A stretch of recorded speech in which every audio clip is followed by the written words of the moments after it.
هۆکاری دووەم دابوونەریتی کۆمەلگا و خێزان بە زۆر بەشودان گەورە بە بچووک لە بری خوێندان خەتەنەکردن فرێژنی و ڕکلام و هەواڵە ناتەندروستەکانەوە کۆمەلگا ڕوبەڕووی لەلایەکی دیکەشەوە ئەو ئامارانە لەلایەن بەڕێوەبەرایەتی گشتی بەرەنگاربوونەوەی توندوتیژی دژی ژنان و خێزان لە هەرێمی کوردستان بڵاو دەکرێنەوە دەری دەخات ئاماری توندوتیژیەکان ڕۆژ لە دوای ڕۆژ زیاد دەکات لە ماوەی 9 ساڵدا بەردەوام ئامارەکان بەرز دەبنەوە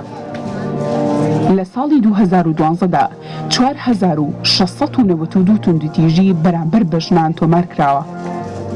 لە ساڵی 2013دا ئامارەکان بۆ 5308 توندوتیژی بەرز بووەتەوە لە ساڵی 2014دا ئامارەکە بە ڕێژەی لە 126.2 بەرز بووبووەوە کە بوو بە 7193 توندوتیژی لە ساڵی 2015 جارێکی دیکە ئامارەکان بەرزبوونەوەیان بەخۆیانەوە بینی کە بووە 8000 توندوتیژی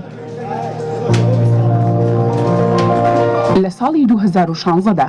7115 توندوتیژی تۆمار کراوە